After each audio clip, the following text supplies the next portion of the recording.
Olá, hoje nós veremos, não é, classes gramaticais. Vamos começar aí com o entendimento do que seriam classes gramaticais, né? Vamos começar por aí, observando que quando nós estudamos morfologia, não é, nós vemos que a palavra morfologia significa estudo da forma, porque logia é estudo e morfo é forma. Então, quando a gente faz o estudo da forma, nós podemos agregar ou entender que, analisando a estrutura, a forma da palavra, nós somos capazes também de entender qual é a função básica gramatical que essa palavra tem. Eu estou dizendo isso porque classes gramaticais significa classificações gramaticais, que mesma coisa que classes de palavras, classificações de palavras. Muito bem. E o que a estrutura da palavra tem a ver com a sua classificação? Simples. A gente pode pegar um exemplo para poder entender isso. Se eu tiver que pensar no nome da mulher que faz faxina, eu vou fazer assim, bom, se ela faz faxina, então ela é uma faxineira, certo? Nossa, é mesmo. Qual é o nome do aparelho que faz café? Cafeteira. Então eu começo a pensar que faxineira, cafeteira, nós temos aí pessoa e coisa que fazem alguma coisa. Portanto, esse sufixo eira, da cafeteira, da faxineira e de tantas outras palavras, nos ajudou a entender que aquela pessoa, aquela coisa faz algo. Então, a faxineira é a que faz faxina. A cafeteira é a que faz café. Perceberam? E aí o que acontece? Tanto faxineira quanto cafeteira dão nomes. Veja, se são palavras que dão nomes, então agora eu acrescento e agrego aí a ideia de que são duas palavras que têm a função de dar nome para um ser, seja esse ser pessoa ou não, certo? E aí, gramaticalmente, as palavras que nós usamos para atribuir nomes são os chamados substantivos, ok? Por esse motivo, eu já sou capaz de entender que cafeteira, faxineira são substantivos gramaticalmente porque dão nome a algo ou alguém. Bom, então isso significa também que eu posso pensar em outras palavras com a mesma estrutura, com a mesma formação, que também sejam substantivos? Sim, sim. É o caso, por exemplo, da pedreira, não é? Olha lá. O que mais que a gente tem? Existe a enfermeira, existe a peneira, que ainda que sejam nomes, como eu falei, né, de seres animados, inanimados, pessoa, não importa, de qualquer maneira, é essa estrutura que tem aí, não é, uma base e o sufixo eira, estão, na verdade, atribuindo nomes, portanto, são normalmente substantivos. Perceba, outras palavras que também nos ajudam a perceber a classificação da palavra, outras estruturas, aliás, outras estruturas que também nos fazem perceber outra classificação por exemplo, o sufixo ável, né? Ó, confiável, confortável. Palavras assim atribuem características, não é? Você não vai chamar confortável, não, você não atribui o nome. Você dá uma característica. Nossa, que sofá confortável, não é? Que pessoa confiável. Olha aí. Então, neste caso, eu estou atribuindo características. Ótimo. Então, quando eu entendo isso, eu também sou capaz de entender que palavras que tenham esses sufixos são normalmente adjetivos, porque atribuem características. Está certo? Então, é por isso que dentro de morfologia, a gente tem estrutura e formação de palavras, bem como o estudo da classificação gramatical, não é? Ou classificação de palavras. Tá certo? Bom, então vamos ver como é que essas classes gramaticais se distribuem, como elas acontecem. Veja aí, existem 10 classes gramaticais. Estas 10 classes vão se subdividir em dois grupos: o grupo das palavras variáveis e o grupo das palavras invariáveis. Palavras que são ditas variáveis, muita atenção aos nomes gramaticais dos elementos. porque muitas vezes as questões trazem essas palavras aqui, e aí a pessoa não sabe responder a questão porque não se lembra, né, do que é aquela classificação. Então, observe que palavra variável é palavra que aceita, que tem flexão. Olha, essa palavrinha flexão aparece muito nas questões. Então, o que significa flexão? Significa flexionar uma palavra porque você mudou, porque você variou a palavra. Por exemplo, se existe lá a palavra menino, que é masculino, e você quer se referir a uma menina, uma pessoa do sexo feminino, então você muda o O pelo A. Tira a desinência O, põe a desinência A e promoveu a flexão de gênero da palavra menino, certo? Porque de palavra masculina ela passou a ser uma palavra feminina. Tudo bem? Então isso que é flexionar, mudar, alterar, variar a palavra. Bom, existe a flexão de gênero, a flexão de número, singular, plural, de grau, aumentativo, diminutivo, por exemplo. De pessoa, nós temos 3 pessoas gramaticais, a primeira, a segunda e a terceira. Observe, primeira pessoa gramatical é aquela que fala, certo? Como é o meu caso aqui. A segunda pessoa é a que ouve, é o seu caso. E a terceira pessoa é de quem se fala, que no nosso caso aqui, neste momento, é a gramática da língua portuguesa, certo? Então, seriam essas as referências das 3 pessoas gramaticais. O tempo que a gente estuda em português nos verbos tem basicamente 3 possibilidades: presente, passado e futuro. O modo tem 3 possibilidades, que é o subjuntivo, indicativo, imperativo. E a voz do verbo, que pode ser voz ativa, passiva, reflexiva. Enfim, estas 3 flexões, em especial, dizem respeito ao verbo. Ok? Bom, veja só. Essas são as classes variáveis: o substantivo, o artigo, o adjetivo, o numeral, o pronome e o verbo. Vamos ver as funções básicas de cada uma delas. Observe que o substantivo é sempre o nome dos seres. Como eu disse, esses seres podem ser pessoas ou não importa. O que interessa é que todo substantivo vai atribuir um nome, certo? Todo substantivo atribui um nome, certo? Bom, aí veja, nasceu o artigo. O que o artigo faz? O artigo nasceu para, vamos dizer assim, para indicar o substantivo. Então, o artigo indica substantivo. De que maneira que o artigo indica substantivo? E apenas substantivo, certo? Ele indica de forma a especificar esse ser ou não, certo? O artigo definido é aquele que especifica. O indefinido é aquele que nós podemos dizer que generaliza. Observe o seguinte, quando a gente diz o rapaz, se a gente usou o é porque nós estamos falando de um rapaz específico. Quando nós dizemos um rapaz veio aqui, que rapaz é esse? Ah, foi um. Eu não sei exatamente quem é ele, mas é um cara aí. Então, neste caso, nós estamos generalizando com o artigo dito indefinido. Como diz o nome, né? Um define e o outro indefine, certo? Observe que só existem 2 artigos, o e o e suas flexões. O o pode ser no feminino a ou os as. No feminino uma ou plural uns, umas.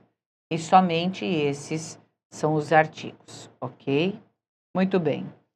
O adjetivo, por sua vez, ele nasceu com uma única função, o de ser um caracterizador do nome.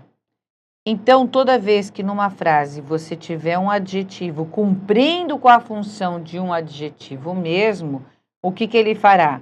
Ele apontará uma característica do substantivo, certo? Ele vai apontar. Pode ser uma característica permanente, como pode ser uma característica passageira, certo? Sim, porque eu posso falar, ela é linda. Observe que, neste caso, linda é uma característica que nasceu com essa pessoa. Ela é linda, certo? Então, aí nós temos uma característica permanente. Agora, quando eu digo ela está linda, observe que nesta estrutura de oração de frase, ela está linda, essa característica linda, que é uma característica dela, é passageira. Certo? Olha só que diferença que pode causar um verbo tão pequenininho na sua fala, não é? Se eu digo ela é linda, olha, ela nasceu assim, vai ser assim, é assim. Agora, se eu digo ela está linda, veja só. Ela não necessariamente nasceu assim, né? É uma pessoa simpática, mas hoje ela está linda. Então, observe que esse estar aí mostra pra gente uma característica passageira. Em gramática, essa característica passageira nós costumamos denominar de estado. Esse é o conceito de estado, não é? Veja só, se eu digo que ela é linda e digo aí que é uma característica, é porque eu estou querendo dizer que é, de fato, um atributo próprio daquela pessoa. Aquela pessoa é linda. É uma característica própria dela, nasceu com ela, certo? Se eu digo que ela está linda, aí não é mais uma característica dela, algo que é próprio dela, certo? O que nós temos aí é um momento dela, é um momento em que ela está linda. Saiu daquele momento, as coisas podem mudar.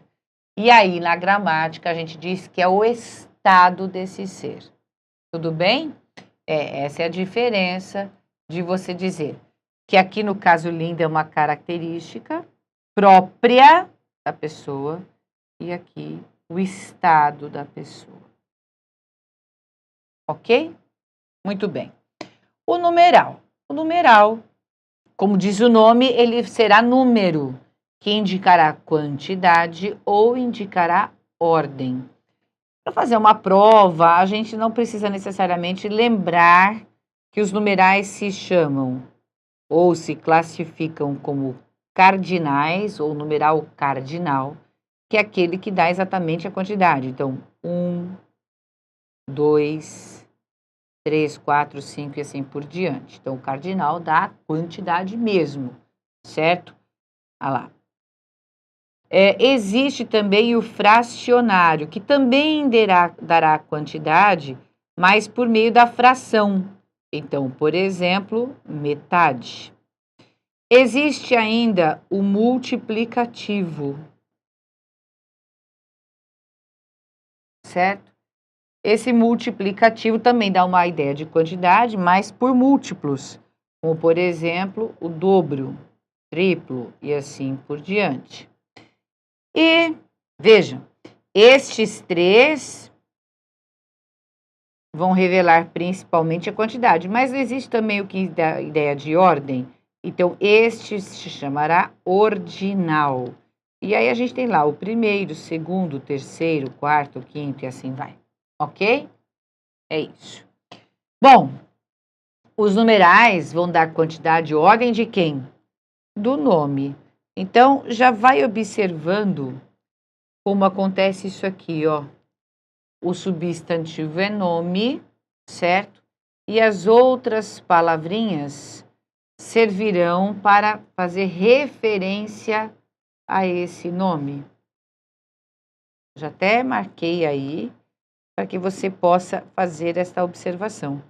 Porque, por exemplo, aqui no caso do artigo, ó, vem aqui comigo, onde eu estou fazendo a flechinha aí no artigo. Eu disse que ele indica o substantivo, porque ele indica o quê? O nome de um ser, indica um ser. Então, ele não deixa de fazer referência ao nome, como aqui o rapaz, um rapaz, nos exemplos que vimos aí dos artigos, certo?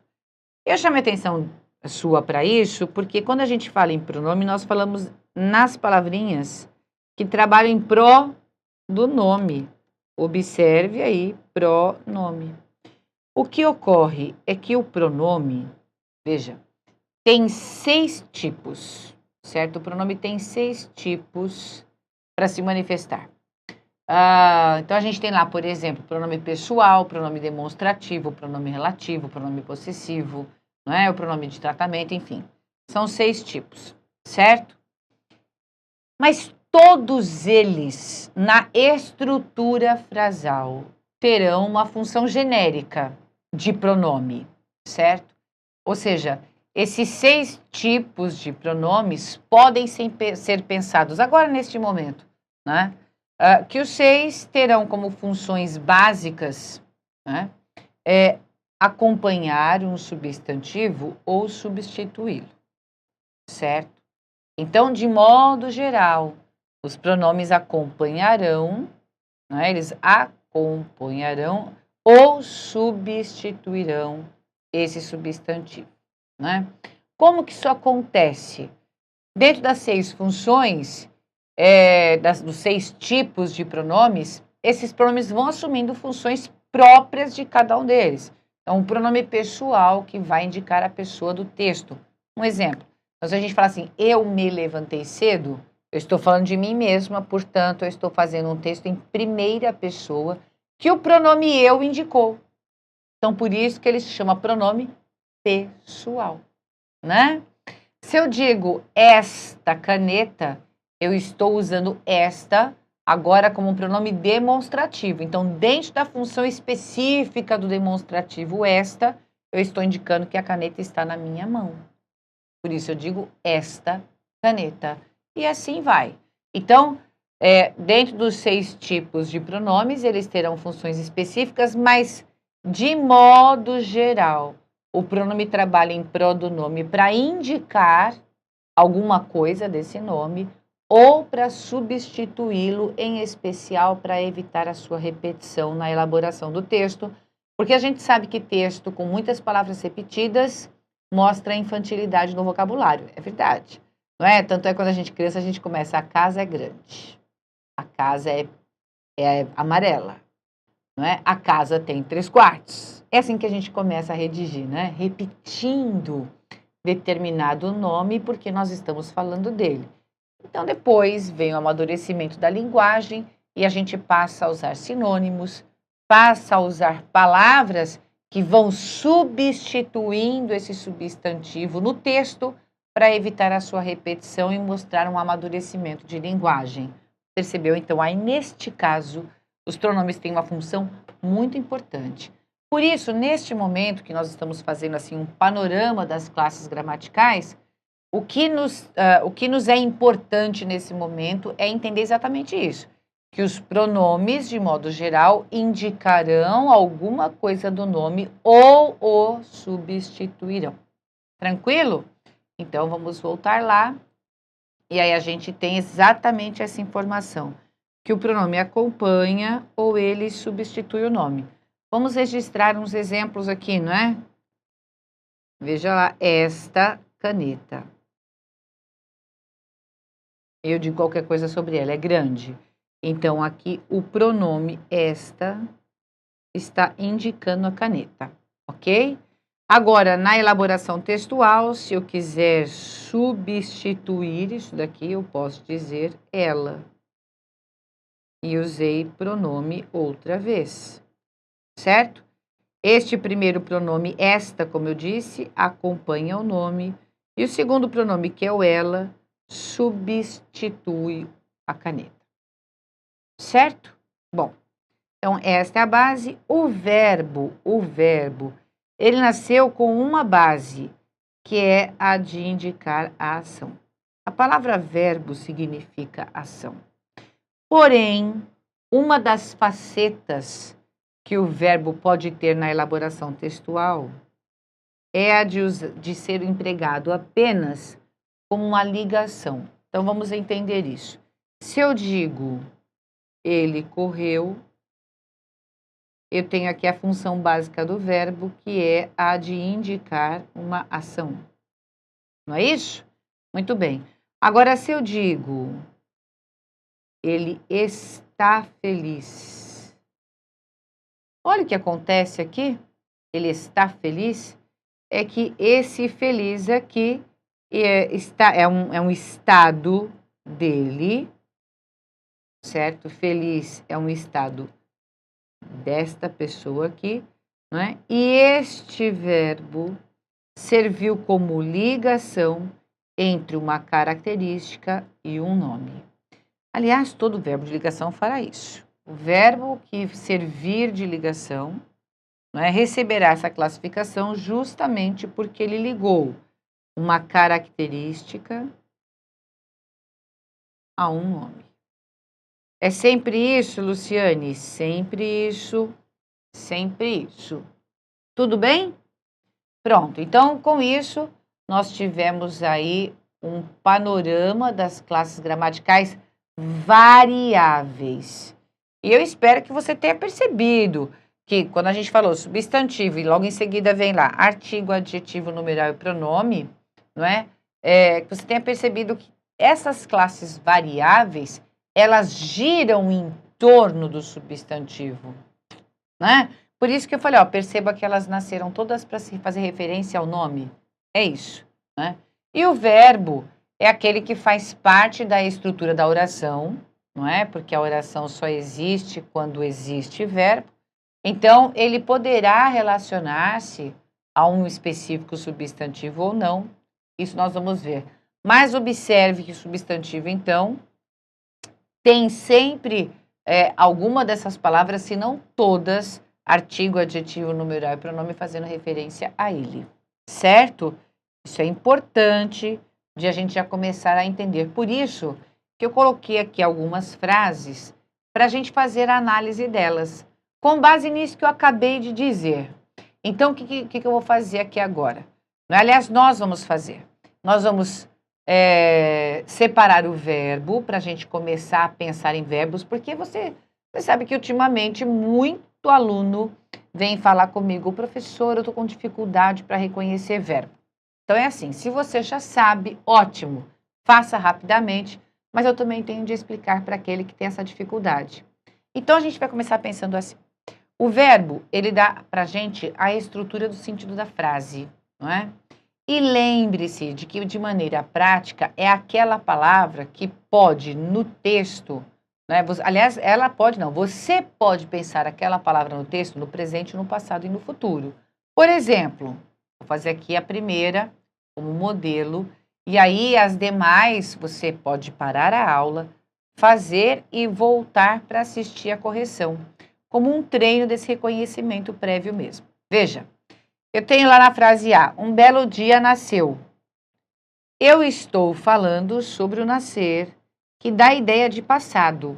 Já vá observando isso, que é super importante, né? Olha, nasceu, dá ideia de passado. Ah, então aqui essa palavra está sendo empregado como verbo. Nasceu. Então eu vou isolar o verbo. Esse vai ser o primeiro passo que nós vamos dar em todas as frases, na B, na C, na D e na E. Isolei o verbo.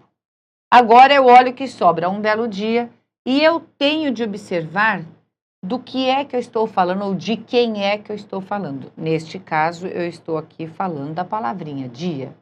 Então, dia aqui é o substantivo, certo? Um e belo estão aí fazendo referência ao dia que é substantivo. Então, neste caso, nós temos o artigo indicando esse substantivo, como nós temos o belo, que é uma característica, portanto, um adjetivo indicando o dia, não é?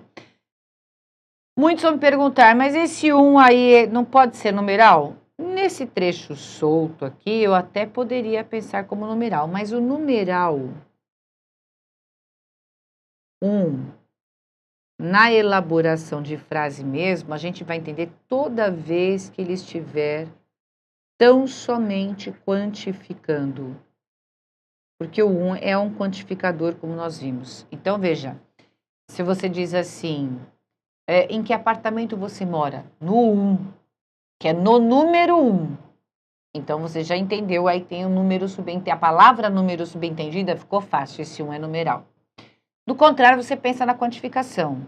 Se no contexto existe lá, quantos namorados você tem? Eu tenho um namorado. Eu comprei um pacote de pão. Então, aí eu estou realmente enumerando.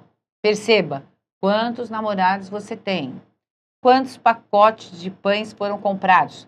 Um pacote foi comprado. Então, aí nós estamos quantificando. Aqui, quando você fala um belo dia nasceu, é um dia belo qualquer. Então, neste caso, a propensão é de a gente pensar no artigo. Então, em elaboração de frase, para a gente entender o 1 como numeral, tem que ser algo muito específico de quantificação. Certo? Muito bem. Então, veja como aqui essas palavras se agruparam. Certo? Um belo dia. Tá? Na próxima, os carros velhos enferrujam. Observe aí que aqui nós temos o verbo.